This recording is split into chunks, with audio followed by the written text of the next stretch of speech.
Ребят, всем привет! Сегодня у нас с вами будет очередной ролик про тонкий план.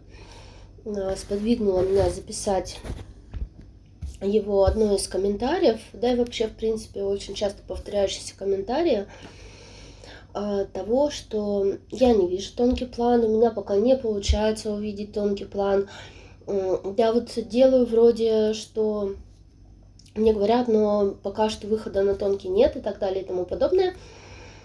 И плюсом еще появился такой комментарий, он был мне задан на Бусти, после того, как я там на Бусти выкладывала ролики своих прямых эфиров с девочками, как мы выходили на тонкие, это личные мои записи, да, именно наши работы, как мы выходим, как смотрим и прочее. Некоторые такие записи я выкладывала также на Ютубе, но на Бусти их больше.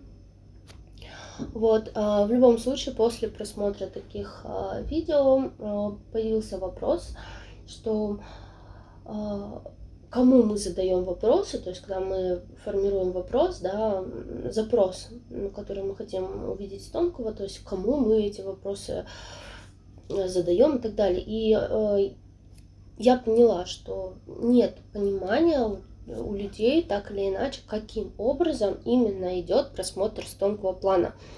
Я думаю, что очень многим этот ролик будет полезен, особенно тем, кто хочет увидеть, да, но не понимает, как надо смотреть, что надо смотреть. Для некоторых это становится так же легко, как и дышать. Но кто-то даже вот он садится, грубо говоря, закрывает глазки, и он не знает, что делать дальше. Все, для него все, дальше ступор. Он не понимает, каким образом механически происходит сам процесс.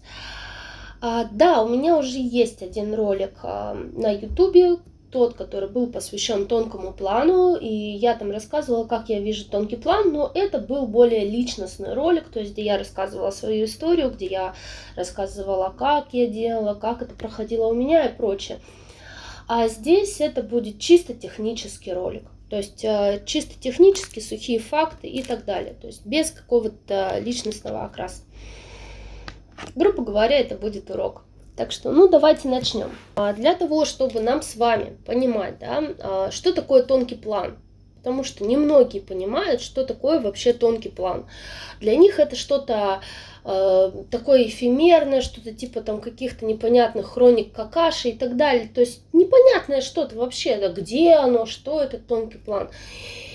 И, во-первых, да, что я подразумеваю, конкретно я или некоторые другие ребята, с которыми, которые уже научились тонкий видеть план, на самом деле, видите, а не заниматься там какой-то херней непонятной, в каких-то там непонятных течениях, учениях и прочем. Так вот, что такое видеть тонкий план? Тонкий план – это перемещение между своими тонкими телами. Это конкретно, когда ты можешь, да,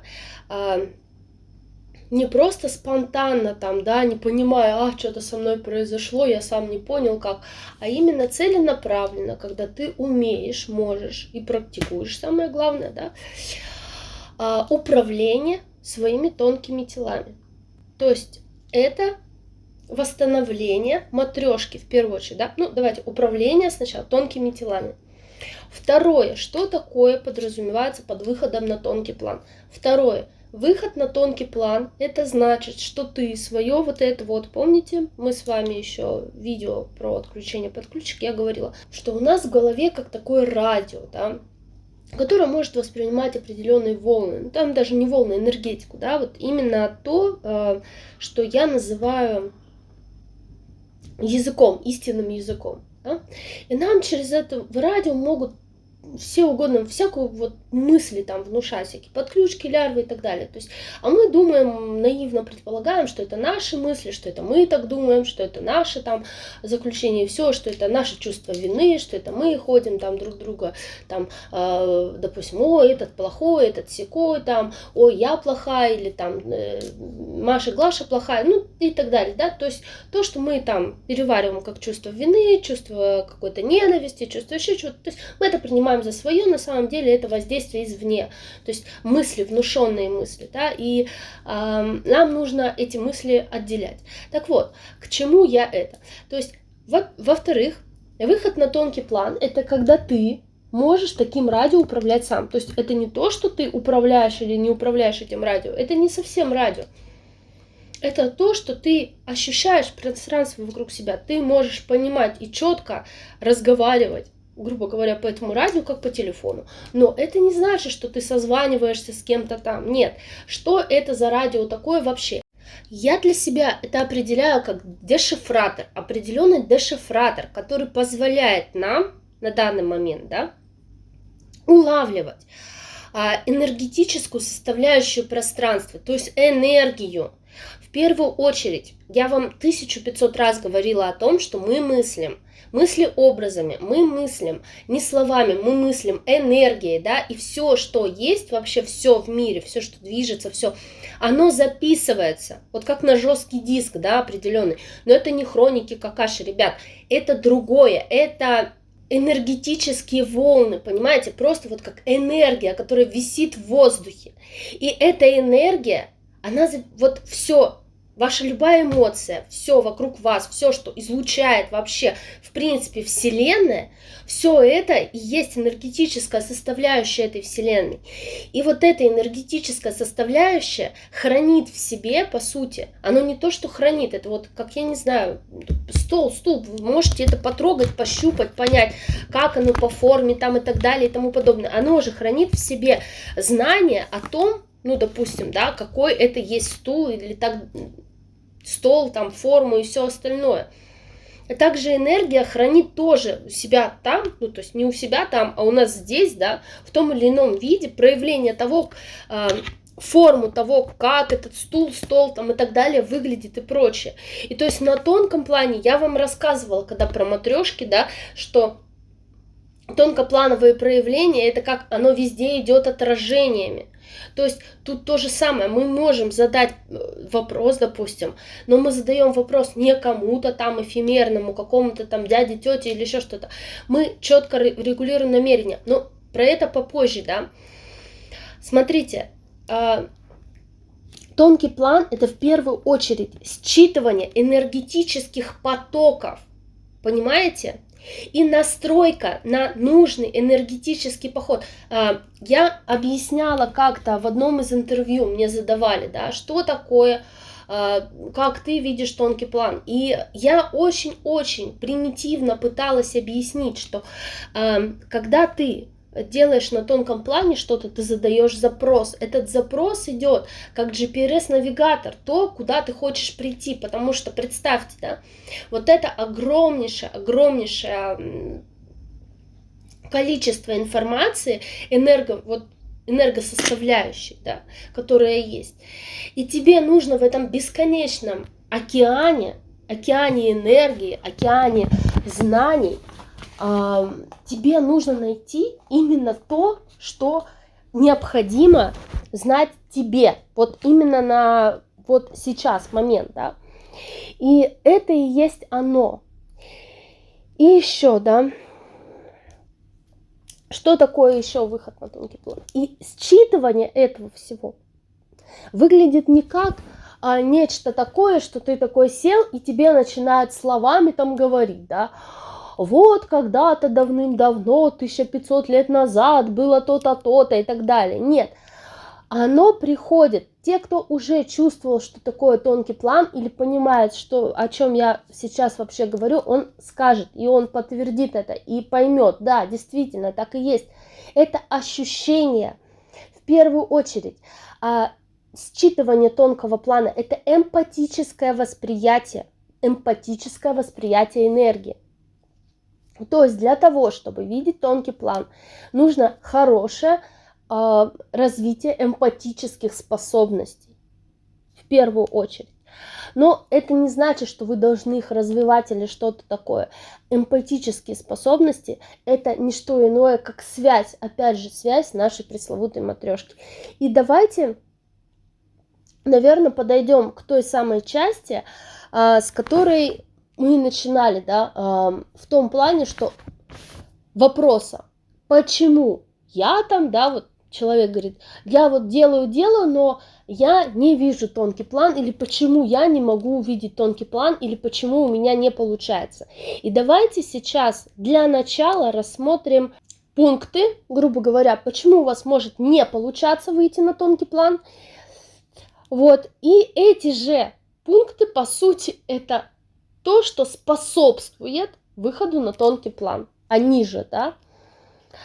Во-первых, да, самое первое, самое основное, что я говорила, это отключение подключек.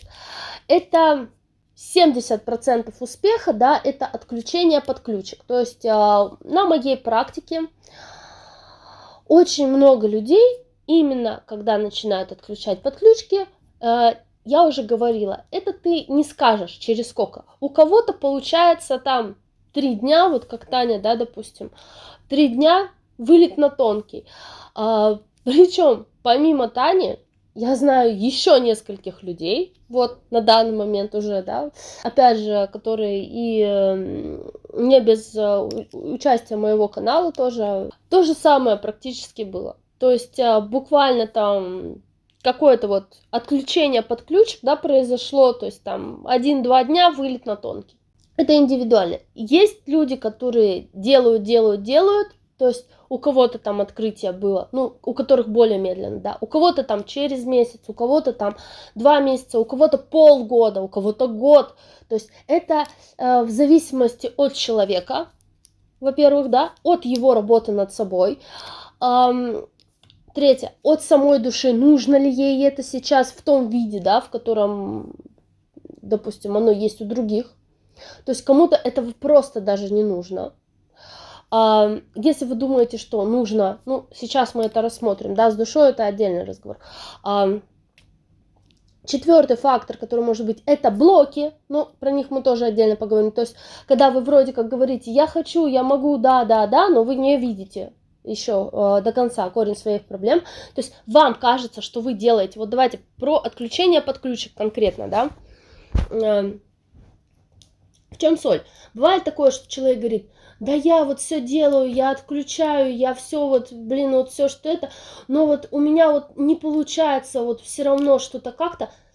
Я не люблю вот эти вот, знаете, фразы вот этих всех гуру-шмуры и все, вот когда, ну это значит ты что-то не так делаешь, но в действительности, в большинстве своем бывает такое, что человек не видит сам свои проблемы. Это очень частое такое вот, когда он вроде, ему кажется, что я все отключил, я от всего избавился, я все делаю, я же все, вот оно у меня перед глазами, я все это увидел, но на самом деле он не видит того, что у него находится прямо перед носом. Это хорошо, когда дойдет, но некоторые и даже и пересматривают, и все, и пока его, вот, грубо говоря, не скажет, так вот, у тебя здесь проблема и здесь, то есть он не понимает этого. И это, к сожалению, очень распространено. То есть есть такой момент, что человек не видит сам, где, что, как и почему у него не получается. И он делает, вроде, но у него не получается. А не получается тупо из-за того, что он не видит. Поэтому здесь такой момент, что где-то что-то, попробуйте пересмотреть видео. Попробуйте, может быть, почитать комментарии, да, попробуйте еще что-то, то есть подумать, где еще вы упустили какие-то моменты, потому что бывает такое, вот, кстати, очень многие люди замечали то, что они один раз смотрели видео про подключки, да, которое в самом-самом начале я давала, да, вот вообще на истоках этого канала самые первые видео, это были видео про то, как отключать подключки. В конце видео я дам ссылку, просто там будет практические знания, это плейлист такой есть на канале, и там собраны все практические знания, которые я давала на своем канале, то есть начиная от отключения от подключек, да, потом от болезней там, и так далее и тому подобное, то есть все я собрала в единый плейлист для того, чтобы не надо было бегать там и искать по всему каналу. Все эти видео, ну, важны, нужны, да, для того, чтобы осознавать, как что делать, как работать над собой. Информации я давала просто целую кучу тоже. И смотрите, некоторые начинают пересматривать уже через какое-то время, да, и раз, и у них, блин, ну я же вроде смотрел, я же все, а раз, у них еще что-то открыл. То есть вот это они упустили, и вот это они упускали, и вот это они упускали. То есть оказывается, что какие-то бывают моменты, на которые они до этого не обратили внимания, но эти моменты крайне важны. То есть крайне важны. Например, там резиночка, да, вот я давала практику с резиночкой. То, что когда начинается атака, вот это вот мысли, энергетические уколы так называемые, я там тоже их описывала, когда начинается атака со стороны мыслей, да, ну, посторонних мыслей, и в том плане, что энергетические уколы именно эмоций, когда они начинают, допустим, мысли не канают, они начинают эмоции какие-то яркие, как электрошоковые удары такие эмоциональные давать. То есть это тоже помогает очень хорошо, техника резиночкой, сбить это все. Очень хорошая подсобка, но почему-то многие люди, когда смотрят видео, упускают это. А ведь это реальный лайфхак, который помогает. И очень хорошо помогает бороться с вот этой вот всей лабудой. И она уходит на раз-два. Также я вот наблюдаю такую картину, я посмотрела просто по просмотрам, да, очень многие смотрят прям активно видео отключения подключек и упускают совсем мало просмотров у видео «Личные границы». Там есть в самом начале тоже такое видео про установление личных границ, где я рассказываю, что такое личные границы и как их устанавливать. И почему-то этому видео уделяется очень мало внимания, и как бы люди считают, видимо, что это, вообще ненужная вещь, такая личная граница, эти все. А ведь, ребята, ведь на самом деле это видео и сами личные границы, это, первостепенной важности информация. Почему? Да просто потому, что личные границы – это и есть та самая универсальная, самая мощная, самая крутая защита, которую вы вообще можете себе выставить. Это момент управления своей реальностью. Это раз, это азы управления своей реальностью, когда вы выстраиваете эти границы, когда вы начинаете формировать пространство вокруг себя. Раз, два, это именно то, что непосредственно вы должны делать, когда вы отключаетесь от подключек, и вы начинаете этим подключкам говорить «нет» и так далее. То есть первый шаг, да, на ваше брюхо, а второй шаг – это выставление личных границ, когда вы начинаете эти личные границы выстраивать вот вокруг себя во всех их проявлениях. Потому что нет лишних границ, с вами можно делать все, что угодно. И почему-то вот этому видео, его вообще выпускают из внимания, и как-то оно, я посмотрела, вообще, вот, как будто его и нет. Там единицы посмотрели. А оно очень важно. И именно личные границы, это то, что даст вам залог и хорошее подспорье тем же самым подключкам не возвращаться, тем же самым подключкам отключаться и так далее. То есть это крайне важное видео. Поэтому, кто не смотрел видео про личные границы, здравствуйте, вперед туда. Вы упустили очень-очень важный момент. Он связан с отключениями от подключек, это первоначально, это первооснова вообще. Тоже всего. Так, дальше. Если насчет отключения подключек. Еще что? То есть это, во-первых, отключение таких подключек. Во-вторых, это очищение тонких тел, да, в том или ином виде. Но те, кто начинает отрывать подключки, избавляться от них и так далее, то есть очистка тонких тел, она происходит либо автоматически, либо она все равно начинает так или иначе происходить, потому что наша воля непоколебимая. Я говорила, да, то, что мы начинаем проявлять свою волю, это так или иначе начинает отваливаться в том или ином виде. Тем более, что сейчас, на данный момент, это делать все гораздо и гораздо легче, просто оно отваливается, как само по себе уже все. Гораздо проще, чем я, допустим, или другие ребята это делали 2 года назад и ранее. Это просто это был титанический труд. В тех условиях, как это было раньше, когда ты, извините меня, каждый месяц перед полнолунием ты, сидел, дрожал и запасался вазелином и думал, как бы тебе пережить эти дни, да, вот, потому что там, это было просто, это был полный трэш, там фильмы ужасов отдыхали, насколько были серьезные нападения на тебя, и как ты там гасился, сидел, и лишь бы тебя не увидели, лишь бы тебя не услышали, да. И как это сейчас, когда ты даже вот этого всего вообще не замечаешь, и какие-то трэшевые ситуации происходят, ну, на какие-то только великие праздники, там, супер, вот, кстати, недавно один такой был, да, 3 дня там длился, вот, какие-то вот такие вот только трэшевые прям конкретные события, когда действительно там магичат везде, вообще во всех углах мира, блин, там и старый млад, и все, кто хочешь и не хочешь. А сейчас ты что, ну, делай не хочу, как говорится. И поэтому давайте, занимайтесь. Отключение под ключик, выставление личных границ, это тоже важно, да. И все это, вот всю совокупность информации, по сути, нет такого видео, вот в практических знаниях, которые я даю, и насчет эгрегоров, и насчет того, как строить свою реальность, да, там, и еще многие, нет какого-то полезного и бесполезного видео. То есть там все видео в совокупности своей составляют одну большую единую картину, понимая которую вы можете, начать жить, нормально жить, то есть отключать себя от вот этой вот системы и всего прочего. Итак, далее. Второе, да, по значимости, что может мешать, а также работая с чем, это способствует выходу на тонкий. Второе – это разум, блокировки. Почему разум блокировки? Что в этом такого, да? Смотрите, разум блокировки – это когда ты говоришь: я не могу, у меня не получится. Я хочу, но у меня не получается.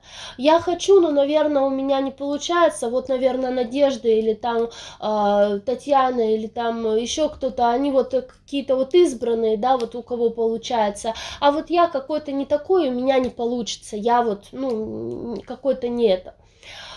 Потом там, допустим, блоки, что я вот это потом, или я вот, то есть, понимаете, блок это то, что вы сами не даете себе, либо страх. Очень часто я сталкиваюсь с тем, что в тех же самых комментариях пишут, и да и вообще, да, у людей очень часто бывает такое, что они в детстве, допустим, видели тех же самых сущностей, еще что-то, и потом происходил какой-то такой переломный момент, да, в жизни, там, когда какая-то квакозябра, специально причем, пугала его, ребенком, человека, и этот человек говорил: я не хочу это больше видеть. То есть происходил очень резкий такой момент отторжения, когда он прям кричал внутренне, что он больше не хочет этого видеть ни в каком виде, и все. Это давало спусковой крючок, механизм, во-первых, выставления психологического блока самим человеком на то, чтобы видеть тонкий план. А второе, это то, что это было как согласие для тех же самых вот этих квакозябр, чтобы они ему этот тонкий план перекрывали. И то есть здесь, что это? В первую очередь это договор, да, который вы даете на то, чтобы, допустим, этот блок мешал вам выйти на тонкий. Очень многие боятся подсознательно, даже не осознают этого. Какие могут быть блоки? Блоки страха, да, перед тем, чтобы увидеть вот это вот все. То есть, что, а если я это увижу, а что, если я опять начну это видеть, о, это страшно, да, я не хочу этого видеть. Хотя он вроде как, вот вы говорите: я хочу выйти, но подсознательно это в вас может сидеть. То есть, задайте себе вопрос: почему я не выхожу на тонкий? Что мне мешает? Какие, может быть, есть страхи, блоки и прочее?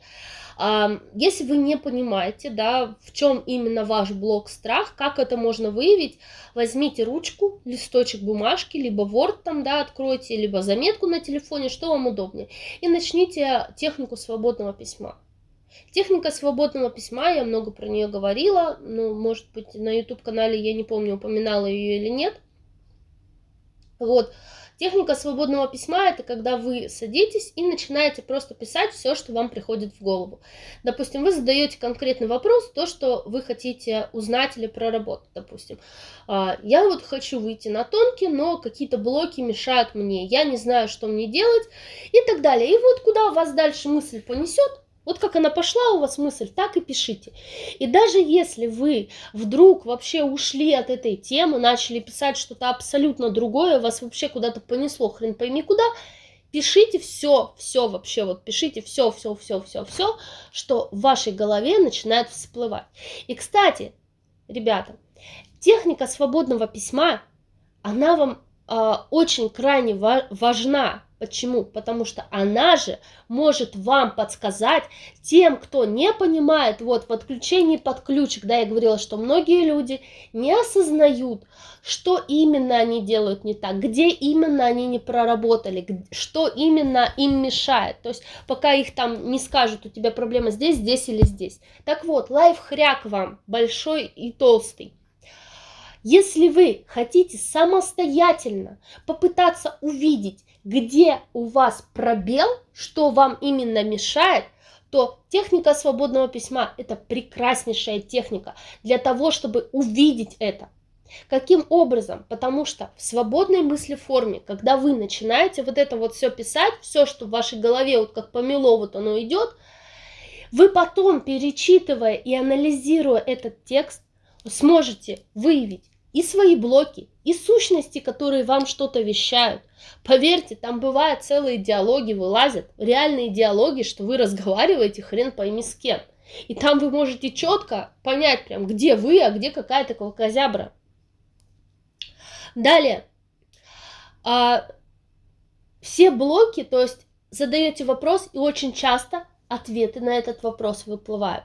Да? Опять же, пользуйтесь и примеряйте то, что у вас всплывает вот в этих вот ваших техники свободного письма, да, и смотрите уже с точки зрения тех знаний, которые вы знаете сейчас. То есть, ну, опять же, при помощи моего канала в том числе. Вот, это то, что я вам могу говорить про блоки. Итак, блоки. Страхи, да, потом я не смогу, часто распространенный блок. И третий блок – это боязнь разочарования в себе. То есть, что вот это, кстати, такой неявный блок, да, разочарования. В чем он выражается? То есть каждый боится, да, он такой думает. Это опять же вытекает из страха того, что у меня не получится. Это как две грани, да. То, что я говорила, что вот кто-то там избранный, кто-то там такой крутой, все, а я, да, я такой никакой тут, да, сижу вот такой, ну, вообще никакой. Лишний фломастер в пачке.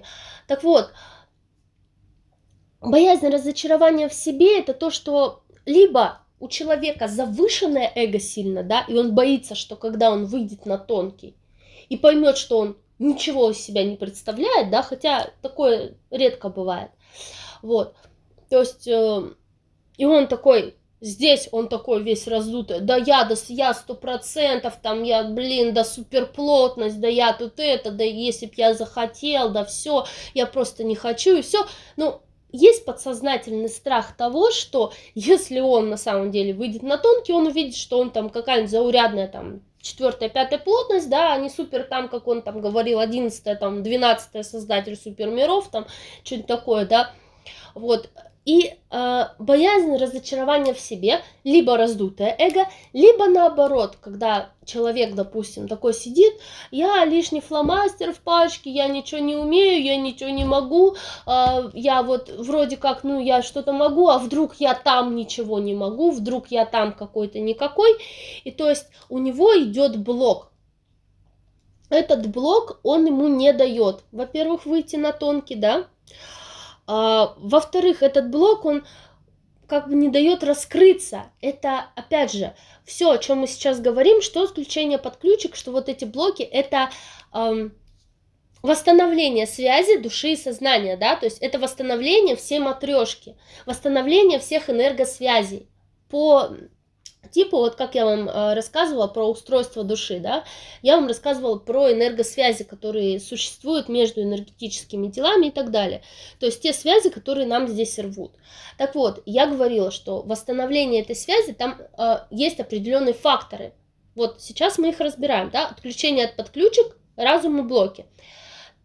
И вот эти блоки, это тоже наряду с отключением подключек, является огромно по важности факторами, которые просто не дают восстановиться эти связи. То есть фактически уже там, допустим, подключек нет, но это чисто теоретический, да, момент. Но если у вас такой блок стоит мощный, вы тоже не можете, вот связи восстановить, потому что вы боитесь подсознательно собственную душу. То есть не то чтобы, а вы боитесь осознать себя.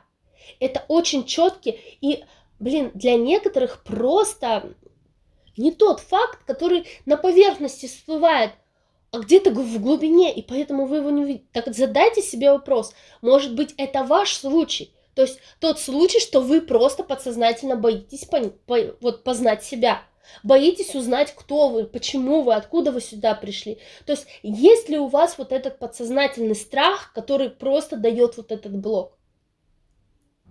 Это сложно, понимаете, в чем сложность? Сложность в том, что мы привыкли сидеть в собственных оковах разума.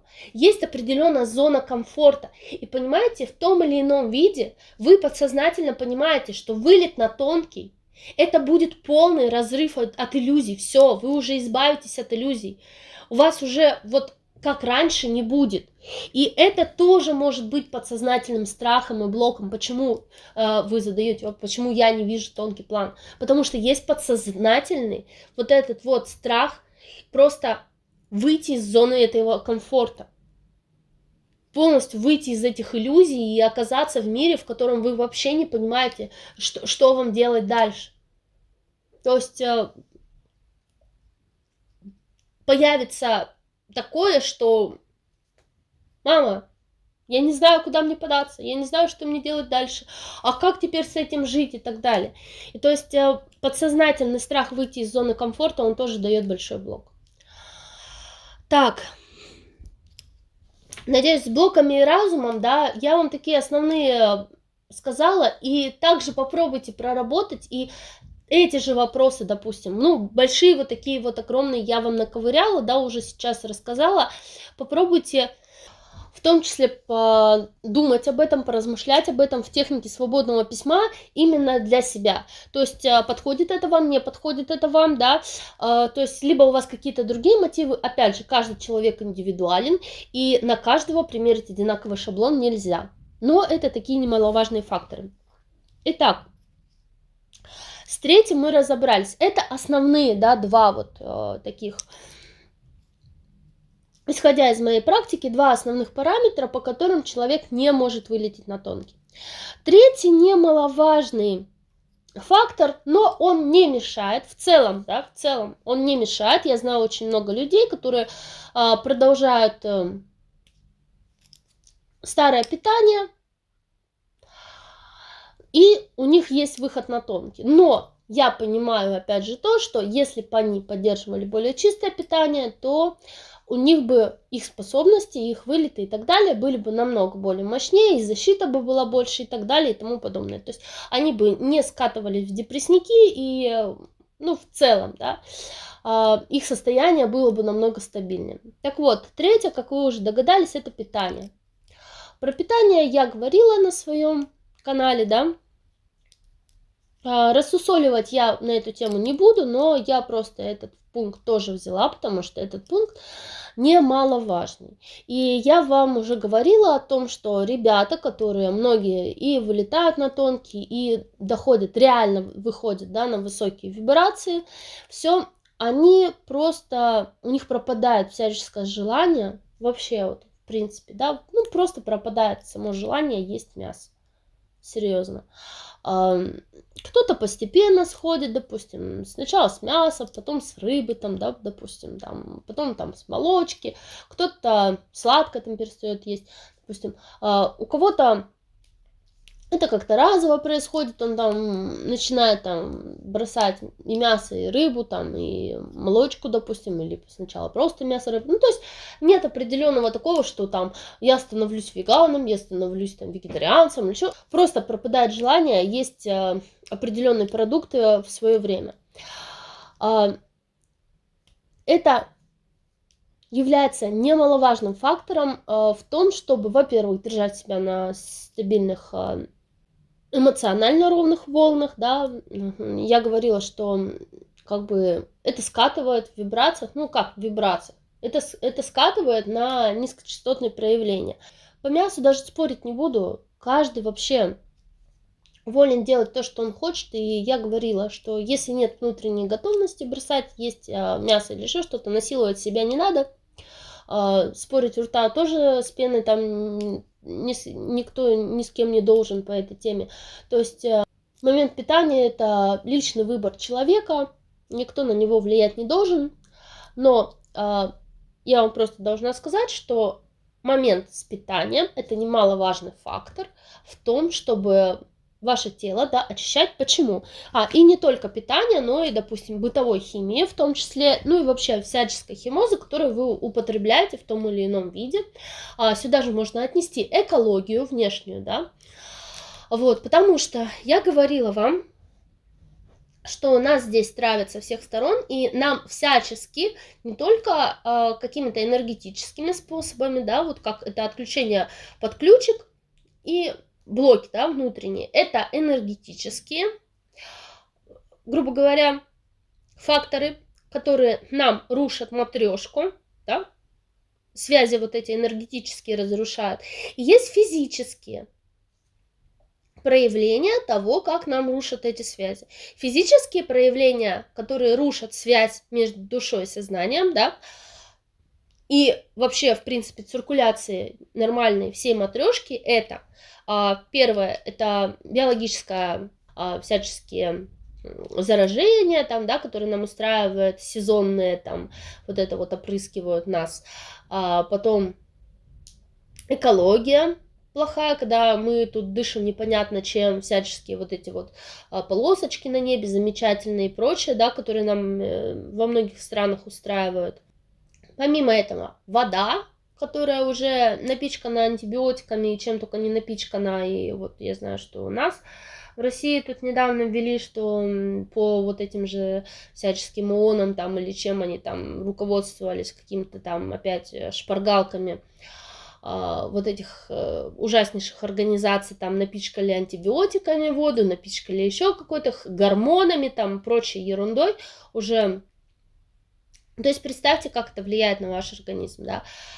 Это и питание, основное питание, как бы там, я уже не говорю там про мясо, да, и прочее, я хотя бы говорю там всяческие газировки, всяческие канцерогены, всяческие консерванты там и прочее, вот такая вот химия, сплошная химия. Также бытовая химия, которая тоже в том или ином виде, всякие СЛС, диоксиды титана там и прочее, то, что травит ваш организм во всех его проявлениях. То есть представьте, да, какой вам выход на тонкий, какое вам восстановление энергосвязей, когда ваш организм, я уже об этом говорила 1000 раз, ваш организм просто работает на то, чтобы выводить из себя вот эти вот все потусторонние, то есть он просто борется за выживание, ему не до тонкого плана, ему не до чего-то там высокого, да, ему просто бы шкурка бы выжила, он просто борется за выживание шкурки, и он тратит очень большие, колоссальные резервы жизненных сил,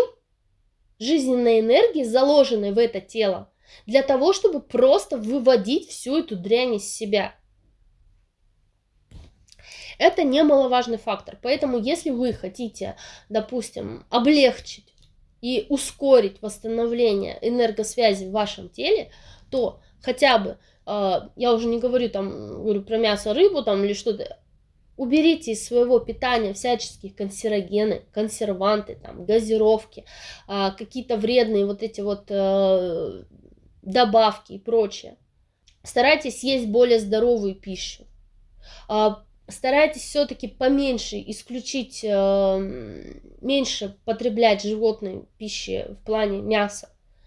Именно. Постарайтесь добавить больше овощей, фруктов, чего-то такого.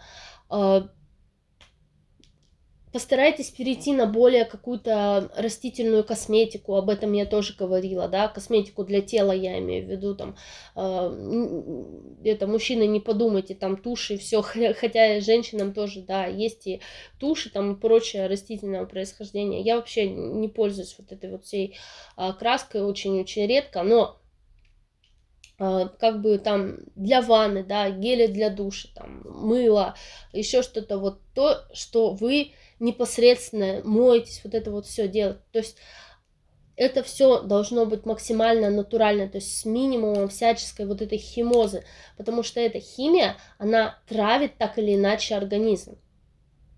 И ваш организм тратит резервы на свое собственное восстановление.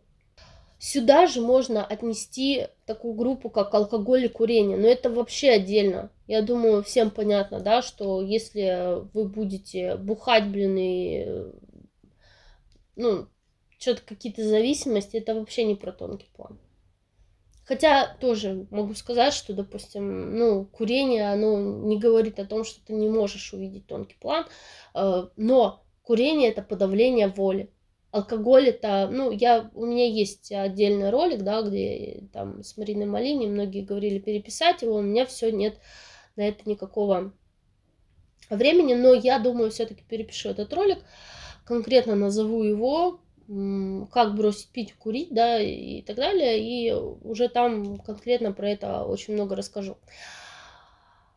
Будет такой повтор, но ничего страшного, я думаю. Зато многим, может быть, стимул будет бросить. На самом деле, вот, если мы берем по технике отключения от подключек, да, которую я давала, уже говорю, на канале, можно прекрасно бросить курить. Прекраснейшим просто образом. Это делается легко, непринужденно и вообще, как будто ты никогда и не курил. Так вот, курение – это в первую очередь подавление воли, то есть это один из очень немаловажных, очень такой весомый фактор, почему человек тоже не может, допустим, выйти на тонкий. Это не способствует выходу на тонкий курение. Вот. И алкоголь, ну, тут, по-моему, без комментариев, да. Алкоголь, он, во-первых, еще больше разрушает связь сознания еще и с телом, да, то есть это он еще больше рвет вот эту связь и рвет очень хорошо, то есть он разрушает связь души, сознания и тела. Так что даже вот эти квакозябры могут входить в тело человека и управлять им. Ну, когда человек находится под сильным воздействием алкоголя. То есть тут даже связь сознания-то с телом рвется, не то чтобы там чего-то кого-то. Поэтому вот так вот, ребята. Все это совокупность тех факторов, которые вам могут мешать видеть тонкий план. И также, я уже говорила, не стоит упускать из виду тот, ну, допустим, давайте возьмем такую идеальную ситуацию, допустим, вы там не курите, не пьете, идеально питаетесь, да, ну, идеально это хотя бы там без там мяса, рыбы, там, допустим, вы веган, вы отключили подключки, и не просто там у вас есть какой-то там, вы делаете вид, что вы их отключили, якобы вы сидите там на супервысоких вибрациях, и от вас, от ваших супервибраций что-то там сгорает. Честно, мне смешно слушать такое. Это вас просто вводит в заблуждение. Ни один человек, который, даже если он сидит на идеальном питании, даже если он там не курит, не пьет, живет где-то в чистой экологии, пользуется суперрастительными какими-то вот этими вот средствами и все прочее. То есть он исключает физические факторы, да, от его супервибраций у него не будет.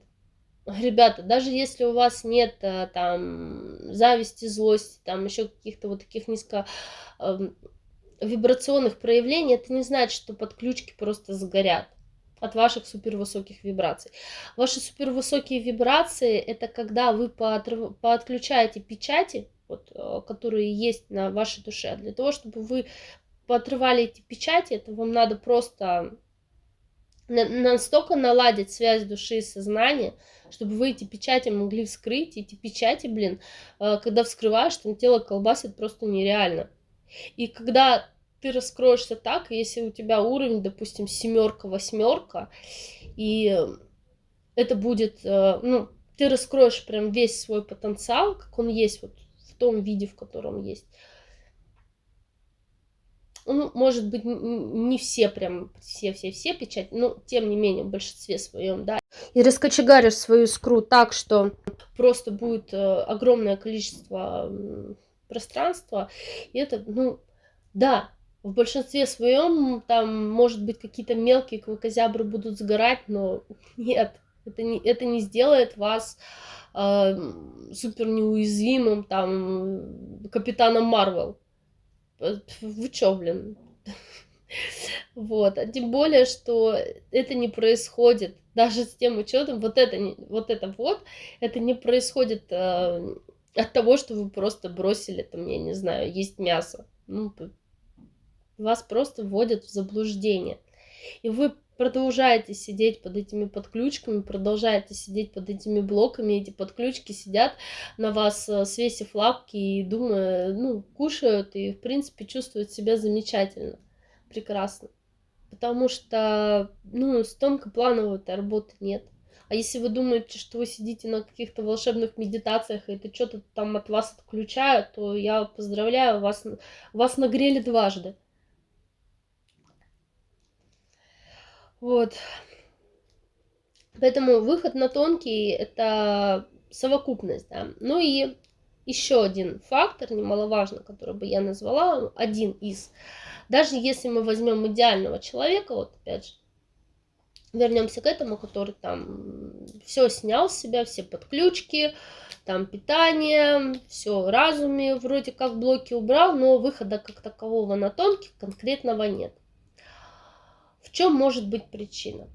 Причина может быть в самой душе, точнее в том, что душа сейчас, на данный момент, есть такое, что на тонком идет очень много боевых действий. И если вы, допустим, да, даже у вас есть частичный выход на тонкий, но этот частичный выход на тонкий того, что вы можете, допустим, от себя отрывать какие-то вот эти подключки, там от детей от своих отрывать, частично помогать близким, то есть видеть там как-то ауру, там еще что-то, ну, по мелочи. Но когда дело касается там вылета куда-то там в космос, да, каких-то там супердел, там еще что-то, просмотров чего-то, у вас вот прям блок стоит, вы вот как будто раз и все. А сейчас на тонком происходит очень много боев, очень много всего, и если вы, допустим, да, или ваша душа не хотите участвовать в этих боях, понимаете, что вам эти бои это не ваше, то есть вы сюда пришли не за этим, не за тем, чтобы шашкой там махать, да, а для того, чтобы созидать, то есть ваша миссия еще впереди, и после того, как шашкой все, кто пришел сюда шашкой махать, домашут, вы там потом будете строить дивный новый мир, то есть прекрасные там домики и так далее, то ваша душа сейчас, она вас особо-то и не выпускает, то есть это не ее миссия сражаться. Не у всех есть такая миссия махать этой шашкой. У некоторых есть миссия созидания, и эта миссия, она не менее важная, да, чем миссия тех, кто там ходит сейчас направо-налево, все взрывает, крушит, ломает там и так далее. То есть это не значит, что те, кто ломают, не могут быть строителями, но есть те, кто более к любови относятся к жизни, к созиданию, да, в целом. И у них это строить будет гораздо лучше и красивее, и изящнее получаться в дальнейшем. Вот, и поэтому есть такое, что некоторые, да, допустим, они начинают видеть тонкий план, но они начинают видеть его частично. Касательно себя, касательно близких, касательно еще что-то, просто держать мир вокруг себя в чистоте, да, в определенной, то есть подключки вот эти вот отправлять, еще что-то, но куда-то там с шашкой наголо там бегать, что-то там делать, у них не получается, и они только могут намерения закидывать, да, или там вот выстраивать каркас какой-то, пытаться, еще что-то. Это не говорит о том, что вы слабее кого-то или еще что-то. Задайте себе вопрос. Возможно, вот махание шашкой, это просто вы не для этого сюда пришли. И да, может быть, где-то вы там сейчас закидываете намерения, махаете шашкой, ну не так яростно и рьяно, как некоторые, но хотя бы там как-то, да, поддержкой там помогаете каким-то намерением, еще что-то. Подумайте над этим.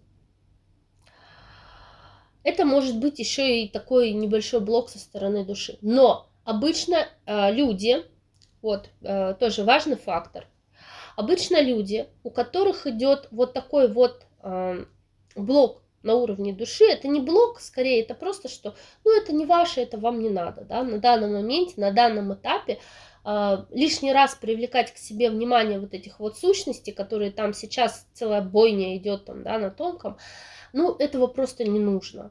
И как бы душа, она сидит, она там радеет за своих, все, но она находится дома в тылу, как бы, и ждет, да, когда уже она сможет на вот этих руинах что-то выстроить.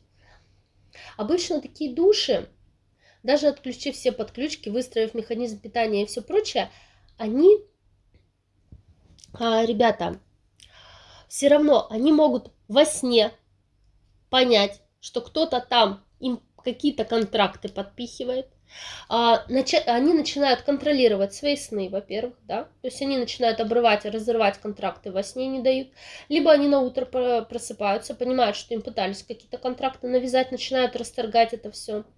Они начинают понимать, когда идет вмешательство в их реальность, да, начинают устранять это вмешательство, они начинают выстраивать, вот как я вам говорила, личные границы, да, вот, которые все почему-то игнорируют, но они очень важны, они начинают выстраивать личные границы, то есть они начинают менять реальность вокруг себя.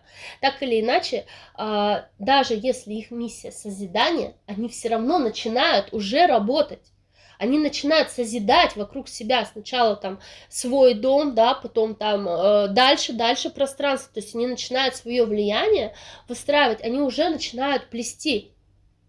В большинстве своем это плетельщики, конечно, либо те, кто умеет плести. И они как раз-таки должны уже сейчас брать спицы в руки и начать плести каркасы этой реальности. То есть, я уже сказала, начиная от своего дома и дальше. И они начинают чувствовать пространство и реальность.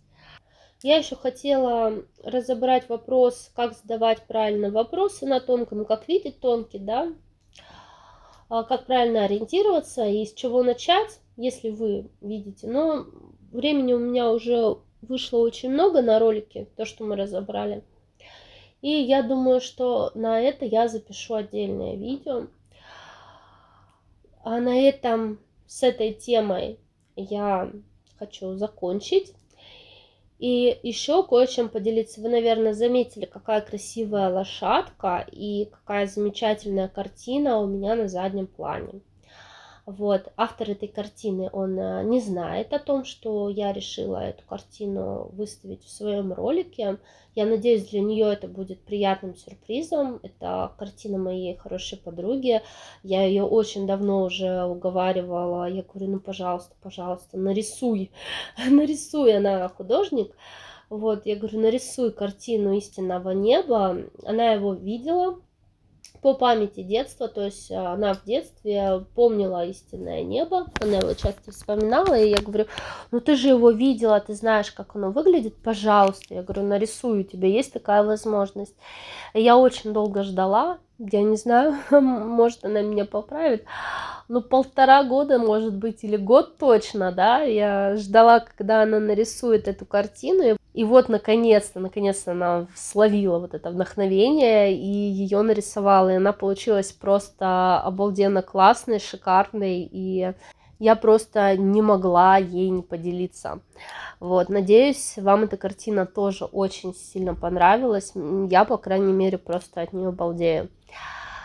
А на этом, ребят, на сегодня я хочу сказать всем пока-пока, до новых встреч!